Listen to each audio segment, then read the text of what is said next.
Greetings, and welcome to Live from Caid.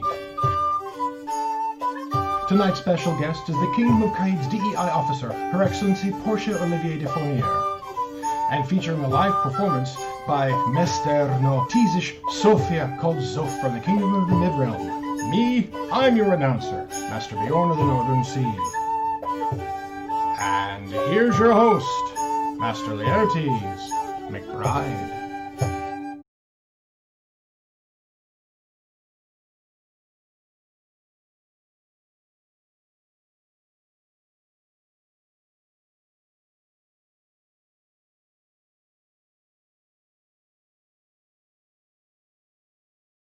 Hey, there we go. I made up for last week when I didn't unmute ever, make a mistake last week. So, hey, how's it going? Going to do a quick thing. Let's get the Kingdom of Caid specific announcements out of the way. And here we go. So as a reminder, Their Majesties announced last week there are no events in Caid during the month of August.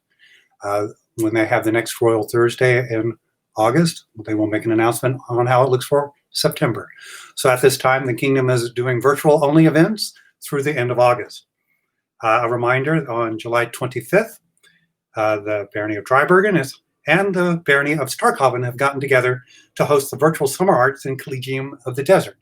That'll be on Facebook and other avenues. Be sure to look for those announcements. And then, of course, on July 25th is our next online court for the Kingdom at 1 p.m. There'll be announcements about that too. Look on our Facebook group page. So before I turn to Bjorn, one of the things I want to do, it was mentioned a couple of weeks ago, I made some talk about Atenveld that wasn't extremely flattering. So, to make amends, what I thought I would do is I reached out to a friend of mine, and she's just a young lady that lives out in Atenveld, and she's just going to report live, just a quick little thing about the weather out there in Atenveld for their local practice. So let's just cut over to my friend and see what the weather's like out there in Atenveld right now for their local practice that they're able to do.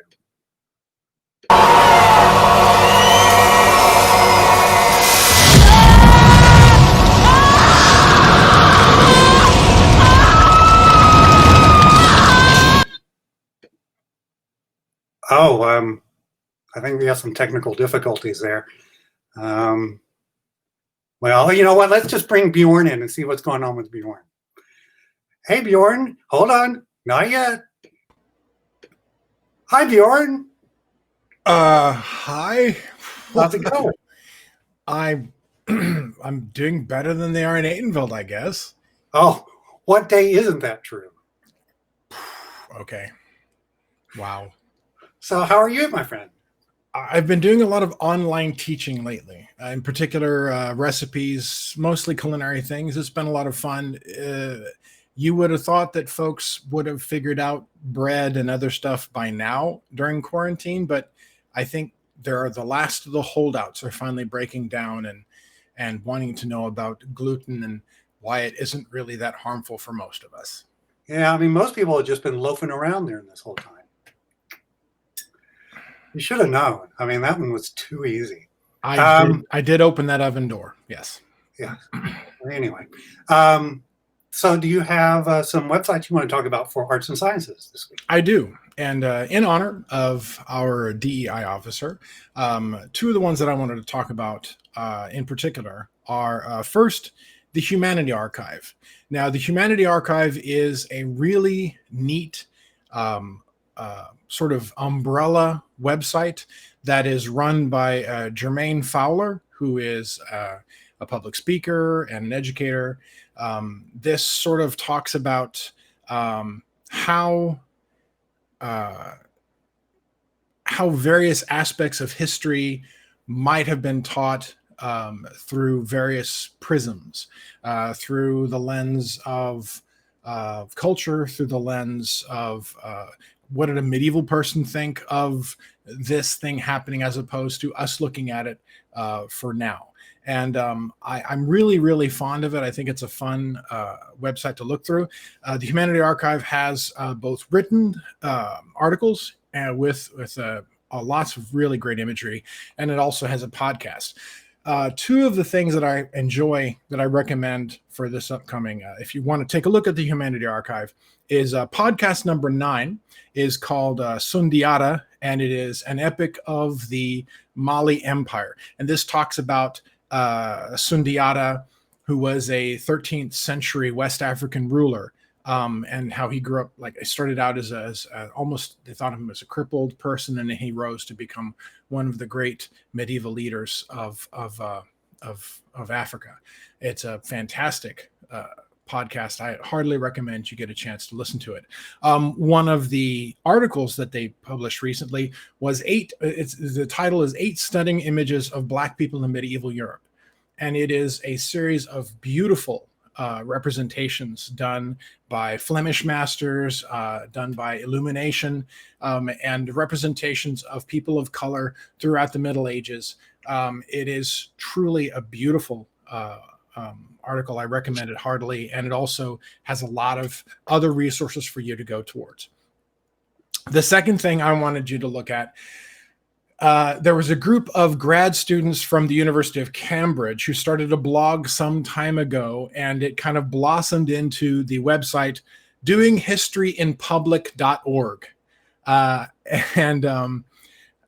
have to say that these people have branched out. There's more than just grad students from Cambridge, but it still is mostly the tight-knit community there.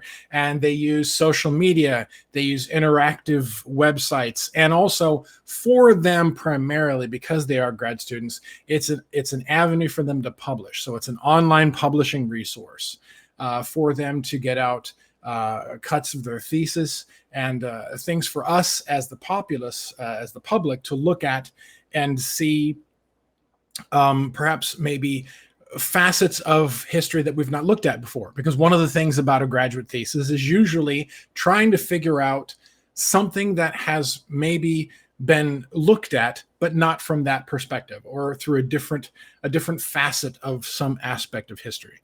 After all, that's one of the things about getting your dissertation done is that it's something that maybe they haven't already read a dozen times before.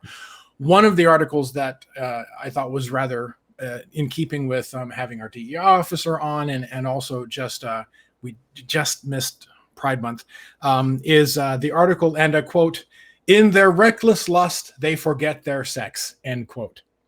And it is LGBT history in the Middle Ages. It is understanding interpersonal relationships through their own lens, not our modern lens. Terms that we use, the actual acronym itself, LGBT, would never have been used in the Middle Ages. What did they refer to themselves? How did they refer to themselves and not be assaulted by the authorities? And it is just a very poignant and sometimes humorous article that I recommend, but it's just one of the many dissertations or thesis defenses or even just the kernel of an idea that will eventually become a graduate piece for these folks at doinghistoryinpublic.org.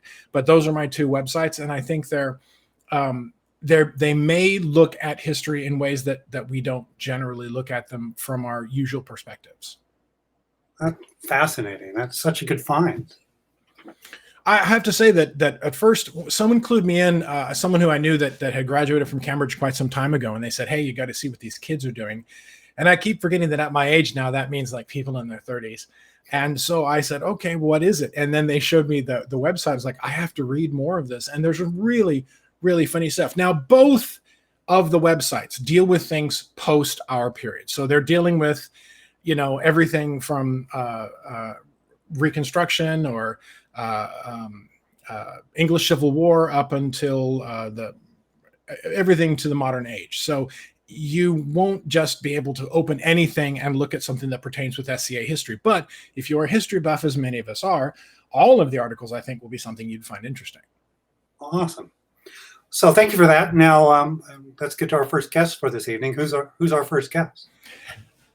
Her Excellency Portia Olivier de Fourniere is our DEI officer, our newly established DEI officer here in Caid. And so we're going to get a chance to ask her all kinds of questions about what exactly it is that the office does. And I think she's amazing. I got a chance to work with her during the first reign of Alexander Tahira. We both we're back behind the thrones, keeping people from taking too many finger sandwiches. And I think she's just a fantastic person. You were saving the kingdom, is how you should say. Hard work. We had to do it. All right, we'll see you in a bit. Thank you, Bjorn. And so now let's bring in our guest. Where is Her Excellency Portia? She's coming right now. Hello, Your Excellency. Hello, how are you? I'm good. How are you tonight? I'm well. I'm happy to be here. I'm really excited, actually, to hear what people have to say or what you have to say, and let's go. So you stepped into that office last month, is that correct? Yeah, that's correct. About the middle of last month, I was approached about it, and how could I not say yes? That's kind of Oh, by the way, amazing glasses. I just want to say. Thank you. Zenny. So the office, the way it's been established, is a deputy to the Kingdom Seneschal. That's correct, right? That's correct. As of right now, it is a deputy to the seneschal. As I understand it, the society is giving consideration to making it a great office, but that is down the road. Well, any office you're in is a great office. Thank you. I have another easy one. So you're basically building the office from the ground up, setting the ground. I just said ground. So setting the groundwork, setting the parameters, how it's going to interact with the different geopolitical units within the kingdom, how it reports up into the Kingdom Seneschal and such. So is that really your first phase of rolling into this office? Is really decide what you want to do and how it's going to work?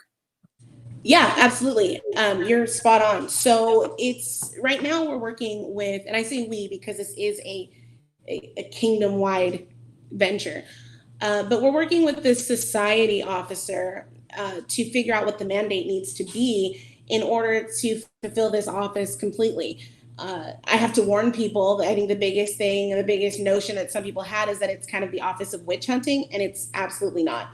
So groundwork has to be laid and information needs to be formulated so that I can properly describe what exactly it is this office does and how we can help the community. Okay. So, I think there are a lot of preconceived notions about what the office is going to do. So if you were to give like a 2-minute elevator pitch, what really is the office? So ultimately what we want I know what I want and what we're discussing with this group or with this office is that we want to make sure that there is a hub for people who play in the society to have a safe space. And that's across the board.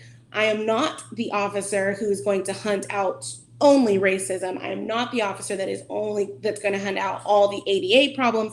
It's a mix of all those things. So what we're trying to do is make sure that since we all pay the same membership fees, that we all have the same experience. My job is to kind of weed through any complaints that may pertain to bias and try to decipher who the victim is and how to handle it and how to either make the SCA or at least Caid more available to accommodate anything or to shut down any type of internal disagreements that may have happened because of that bias. I'm not out to, search on people's private Facebooks and see what you're up to, but I am here to, keep a watchful eye on your society behavior. We all need to play nice because I know that when I show up to events, I really enjoy having a good time and not worrying about what people might be trying to do to make my time less enjoyable. And I know there are plenty of people who want to feel the same way. So my next question is, okay, so in the SCA, especially when you're first coming in, you always hear the stories about the people that will come up and talk to you about why your garb is wrong or why you're fighting is wrong. And it's more about pointing out what's wrong. But I would think for your office, it's more about guiding people towards the behavior we want to see in everyone, do that positive guidance instead of the shaking the finger and saying your hem is too many inches high. Is that Right. kind of correct? Right. So as I'll reference this to the fact that I'm a mother of 2 kids, and my goal is to do the same thing with the kingdom as I do with my children. And that is to teach them how to be humane. That's kind of where we're at.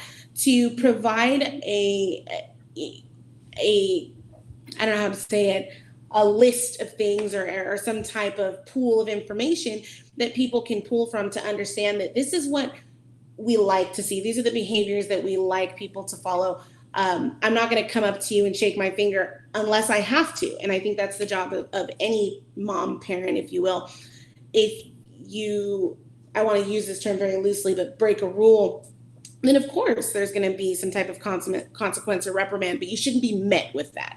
We want to meet people with positivity. And the best way to do that is to lay that framework so that people don't have to worry about being negative or slipping up. So. Okay. Now I'm contractually obligated to ask you any questions that His Majesty posts in the comments. Oh, so he asks, if someone needed to ask questions about DEI, or if they had a complaint or need help, what is the best way to contact you?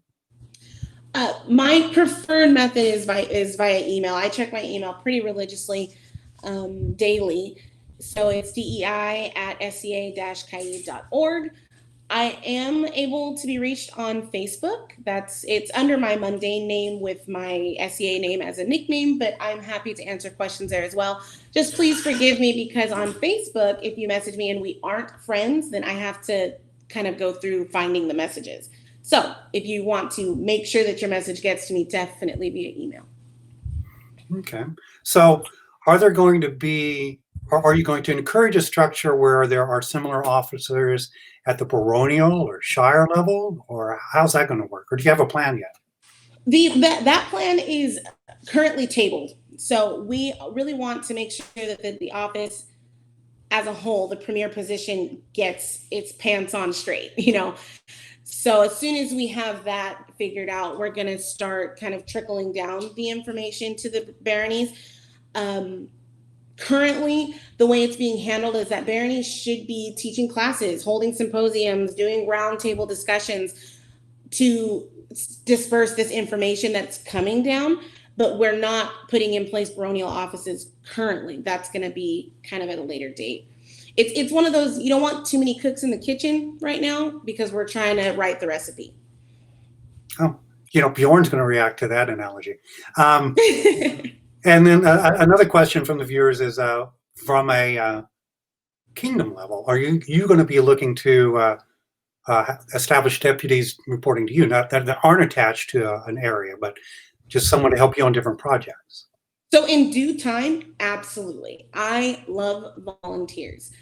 I can't stress enough that no job in the SCA runs without many people helping, but we have to get there. Right now, we're trying to establish what we do. I know it seems so vague, and I apologize that I don't have like a hard answer for you, but because we're all learning this literally across the society, new kingdoms are popping up with this position, on a daily basis.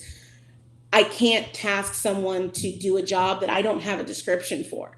So as soon as I get my ball rolling, and right now I'm about halfway there, with materials that I feel like could safely be put out there and say, this is exactly what needs to be handled. At that point, I will start recruiting for deputies. But currently, it's just myself as I'm a deputy to the seneschal, so that we can kind of figure this out. There is, however, such an open, I'm so open to information, to help, to assistance, anything you want to offer, because it's all being compiled and read and put into what we can present forward and say, this is really the core of this position. Okay. And one last question for me, and then Bjorn will have his question for the evening. Her Excellency of Altavia was wondering, you mentioned how barony should be having discussions and open forums for these type of issues to talk about it. Is there a guidance or paperwork or anything that they can be referring back to, or is that going to be coming out of your office, or how does that work? So within the month, there will be some information posted that'll kind of set or provide some guidelines for classes with some things that you should absolutely cover and how to touch on those. There's a really great Facebook group right now with other DEI officers from the various kingdoms and the society officer, and we are using that to compile that information.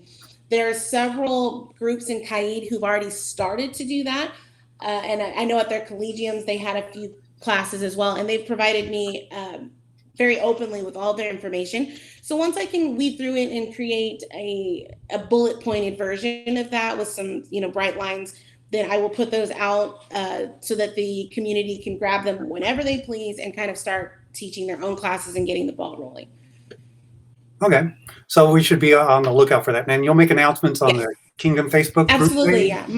Okay. On Facebook, King of Caid, I'll shoot it out to all the people, and hopefully, my goal is to have it up by the end of this month. It's a lot of information. It's a lot of groups to cover, and I want to make sure that everyone is represented as well as we can, because it's a pretty massive endeavor to make sure that that equality is across the board. So I don't want to focus on just what's happening right now. We have to look at the future and the past as well. So. Right. It should be a living set of documents that are updated as situations change and things come to light that we can address as we go forward. It's not written in stone and there we go. So that's enough of me. I'm sure that Bjorn has a question he'd like to ask. Bjorn? I do indeed. So, Your Excellency, you do report to our inestimable Seneschal, but do you also have any dealings with the societal DEI officer, Baroness Zara, at all? Yes, her and I had a very pleasant and productive conversation just shortly after I stepped up, and we have a very open line of communication, and she definitely extended to me how and when to reach her, and at this point it's kind of whenever we need to discuss her, and it's not just business, we need to discuss things openly and casually so that we can create that cohesion. Excellent. We were very fortunate to have her on the show, so I think she's truly a lovely person, as are you, and I'm really pleased. Yeah. But that was my main question. She's a great person to have in place as the society officer. She really knows what she's doing and is laying a fantastic set of guidance for those of us who are stepping up as kingdom officers. So it's fantastic to work with her. Yeah, she was fantastic when she was on the show. If you're new to the show, look back in the archives and you'll see an episode with her. She was fantastic. All right, so we now come to part of the show where we like to highlight the knowledge and experience that you have with a series of trivia questions. So Bjorn, what are we calling the game this week? We're calling it, They Call Me Deputy Seneschal. That was my baby, sorry. So as we talked a couple of times, you're one of several deputies the Seneschal has. And I'm sure you know the other 5 deputies, right? So I'll give you the name. Okay, you can get either 2 points or 1 point. So I can give you the name, and if from the name you can just tell me what deputy office they have, 2 points. If I have to give you a multiple choice of which one it is, 1 point. So are we good? Okay. Yeah, I'm sure it's going to have to be all multiple choice. Oh, no, you're going to be great. I get nervous under pressure. Oh, well, there's not that many people watching. Okay, so Baron Giles Hill. What deputy is he? Do you know? Just make a guess. I'm so sorry. I don't. Okay, so we'll give you a choice. He is either, well, these are very similar in title, so you have to really listen. He is either the Kingdom Chatelaine or the Kingdom Newcomer Inquisitor. Chatelaine. Oh, okay. So there we go. I mean, the Inquisitor would fit as well. But I know, because I've met Giles. Sir Ursel, what's he do? I'm sure it has to do with fighting. Are you sure? Yeah, because no. Okay, I'll give you a choice. So he's I either, feel so terrible. This is awful. well, now you'll know. So he's either the kingdom constable or he's the keeper of 25 left gloves. Constable. Oh, That's yeah, what I meant, right. by the way, because constables have to fight people, like, obviously. This isn't Gunsmoke. They don't meet him in the middle of the street. Listen. Have you met Ursel? Oh, Ursel. I thought you said Uther. I'm so sorry. Uther. That's Excalibur, by the way. Okay, Lady Finna the Weaver. What does she do? Arts and sciences. Yeah, that's a good guess, but no. She is either the kingdom calendar scheduler or the kingdom cat wrangler and destroyer of dreams. Oh, man. I'm going to have to say scheduler. That's true. You guys are making me look bad here. This is terrible. Yeah, well, I'm the one who wrote it. I should be the one that looks bad. So Mistress Meliora Deverell, what does she do? Sorry, my baby is screaming. So can you say that one more time? So Mistress Meliora Deverell, what does she do? I'm going to choose to call a friend. Phone a friend. So she's chosen to phone a friend. What position does Mistress Meliora have? Well, we're currently engaged in an activity right now that Meliora Social media officer. That's correct. See, you got. I literally know all of these people, and I feel so bad. I owe you guys all some type of baked good. So We'll give you 1.5 points because the choice was either social media officer or chaser of ever-changing guidelines. Because that's second one actually applies. So that's more true. Okay, last one. You haven't got 2 points yet, so here's your opportunity to get 2 full points. okay. Dame Catherine Ainsdale of Lancashire. Well, there's a reason that Bjorn says people's name is not me, but anyway, go ahead. Arts and sciences. No. Okay, so you get a choice. Here you go. She's either officer of youth activities or the officer of not a babysitting service. Not a babysitting service, also known as youth activities. That's true. So you got. Well, I give you 1.5 because you phoned a friend. So you got that one. So 4.5. 4.5 points out of 10. That's a fail. Anyway. I mean, I know they're all officers. I just and you know what? You have to see them when you're talking to your boss. So I know. Please forgive me, guys. I've been doing this for a long time. No worries. Well, thank you so much for coming on our show and talking about the office. As a reminder, what's the best email to reach out to you on? DEI@sca-caid.org. That is the best way to reach me. If you do message me on Facebook, I will get back to you. It just might be a little bit intermittent. So. All right. Well, thank you so much. Again, good luck in establishing the office and rolling it out across the kingdom. I know there are plenty of people here watching the show and not watching the show, actually. I'd be willing to help you out, support you, and give you whatever you need. Thank you so much for your time, and we'll be talking to you again soon. Thank you, Excellency. Yeah, of course. Thank you, guys. Bye-bye. Well, hey, that was very interesting. She has a lot of work ahead. She does, but I think she's going to be up to the challenge. I think she's a lovely young lady, and it's definitely a good time to search from within, since we're really not able to travel outward too much. So right. Yeah. Well, maybe we'll have her back once we have some materials that need to be disseminated out and talk about how the progress has been made in the office. So who knows how long we'll be doing the show, Laertes? Who knows? As long as people keep watching. Exactly. Obviously, they don't have anything else to do. So who do we have up next? We have my gentle cousin from the Midrealm, Mesterno Tyzes Sofia. Now, she is called Zsof, and she probably would prefer just to be called Zsof. She is a performer, Laurel, from the Midrealm, and we're very, very fortunate to have her visiting with us today. All right. Well, let's bring her on. I'll send you back to where you hide during the show. Bring her on to the show.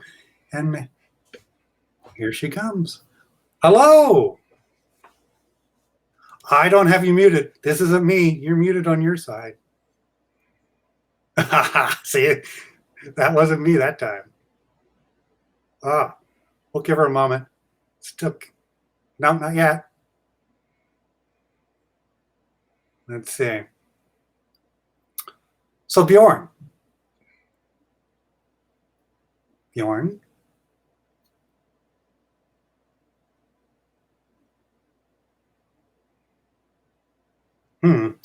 Let's try something real quick. 1 second. Bjorn? Yes, sir. As she works on her sound, let's bring you on. All right. I'm sure we can get it squared away. So how did you know of Zsof? Actually, I have read several things of hers, both online and about Hungarian persona. Now, as a bardic laurel, I really enjoy seeing other performers and the various things that they do. Now, one of our really good persona performers we have here in Caid would be like Mistress Mary. We also have Mistress Caitlin. People who are really very good about embodying a character, but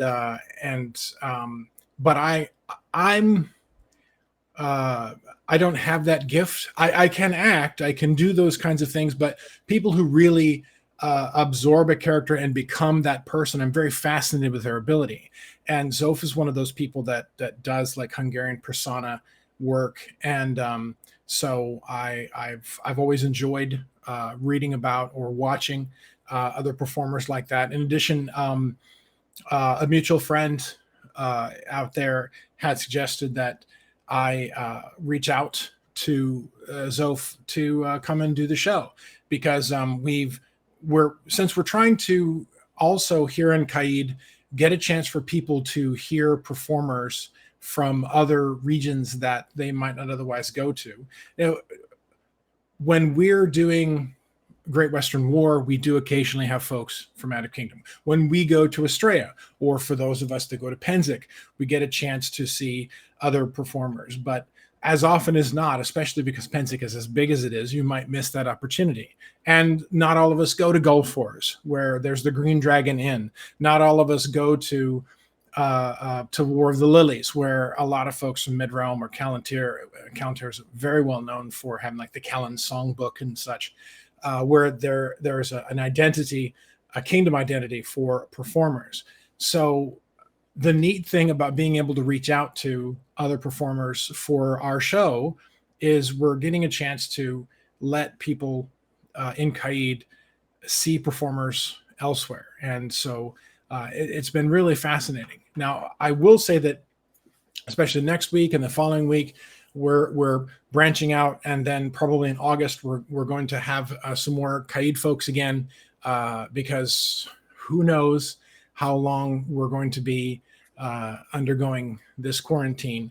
But the really, really nice thing about this is there are dozens, hundreds of performers SCA wide, and as long as they have the bandwidth and can perform to a screen, which any of the performers that you know can tell you is it's a lot harder to engage with an audience when you're just basically looking at a small a black square. But it's going to be fun to see all these other people that we have coming in and sort of illuminating the Caidan ear in a way that they might not get a chance to. I know it's been fascinating for me, and it's so enjoyable to hear all these other performers. All righty, so it looks like she's back, and let's bring her in. Maybe we'll even be able to hear the word this time, so that'll be good. Here we go. You're almost here. Hi. Oh, okay. Yay! I'm so sad. Bjorn was like singing my praises, and I didn't hear any of it. So well, that's why we recorded, so you can just play it over and over at home. That's good. I'll make a loop. Well, welcome. So you're actually over in what we would call Ohio. I am in Ohio, yes. So it's a bit late for you. I appreciate you staying up and talking to people here on the West Coast. I've been trying not to yawn, and I took a nap this afternoon because usually I go to bed at 9:30 Eastern time because I'm up at 5 a.m. every morning. Ooh, well, hopefully it's not a long performance you have for us tonight.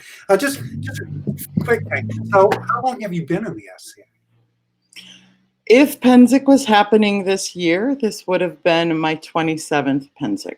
Wow. So did you start with Penzik or? Penzik was my very first event, which is a really horrid way to be introduced to the SCA because no event compares to Penzik. I was going to say, that's jumping up with both feet up to your neck and swimming to the deep end on the very first time.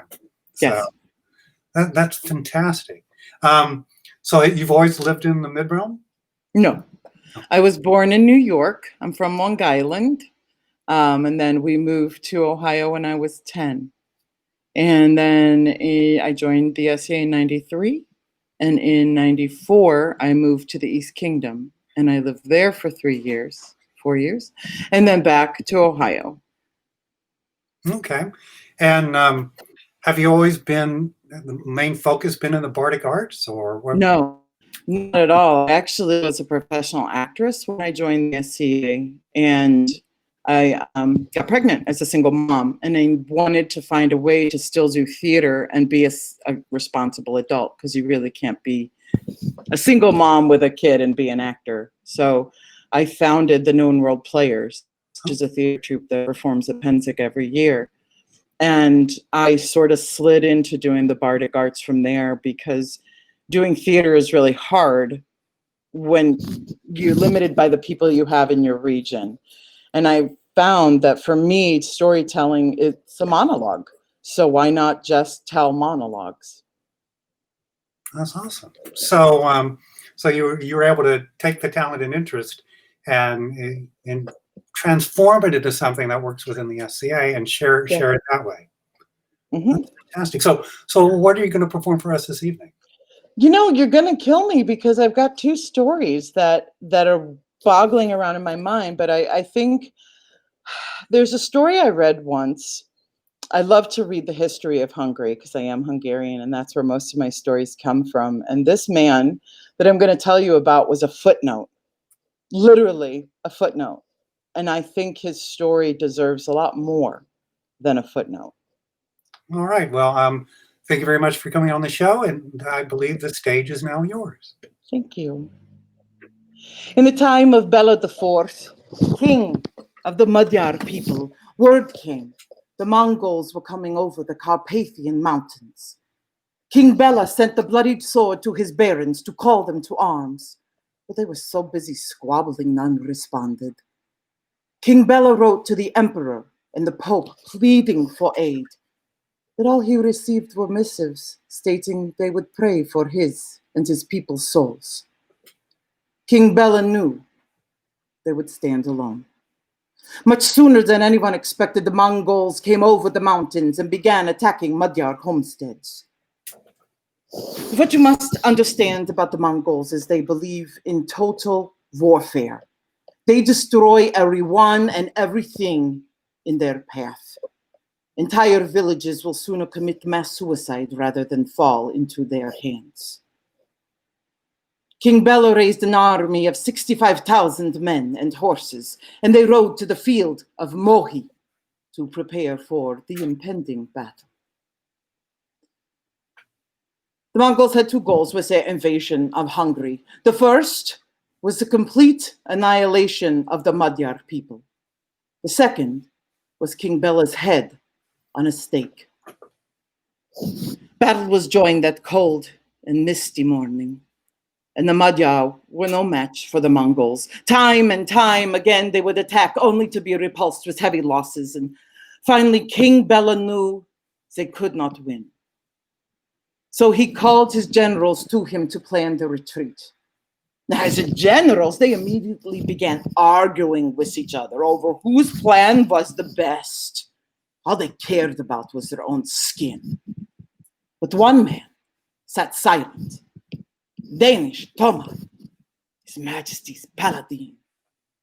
And finally, he could take no more, and he stood up, crying out, "Enough! You quarrel like old women. We have but one choice, to save His Majesty's life. Therefore, I propose the following. I will don His Majesty's armor. I will take up his standard and lead my men to face the Mongols, so His Majesty may escape." He knelt before King Bela His Majesty placed his hand upon his head. Tears ran down his face for the sacrifice his paladin would make for him. Go with my blessings, my son, he said, and know I will honor you and your men for all time. Then Ishtamai rose. He went to his men. He told them not all would be needed. Some could stay with no loss of honor to guard his Majesty's flank.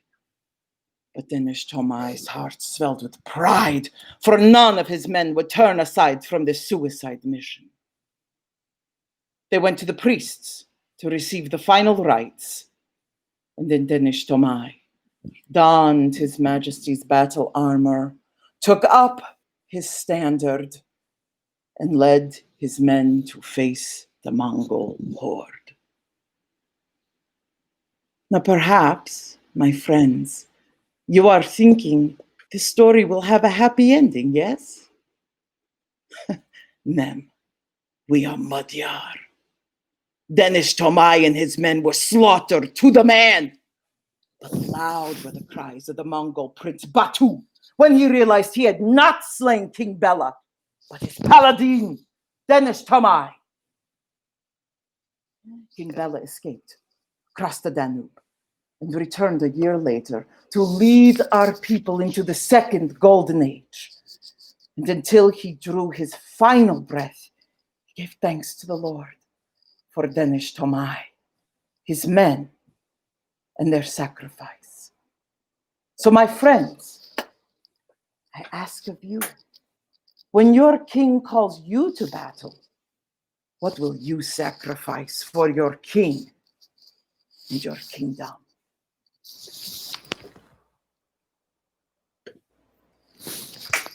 Very nice. Got some nice comments in the field you should check out. I should put my glasses on there. So that was awesome. What a great story. Well, again, I know it's late, but I do appreciate you coming on. Thank you for inviting me. Of course. And sharing your story with everyone out here. And hopefully someday soon we'll be able to get together and be able to enjoy it in person. That would be wonderful. Thanks again. Have a good one. You too. Have a great evening and stay safe, stay healthy. Thank you. Ooh, that was great. Yes, it was. I enjoyed that tremendously. Wow. Well, makes me want to go to Penzig, and I don't say that often. So let's wrap this sucker up.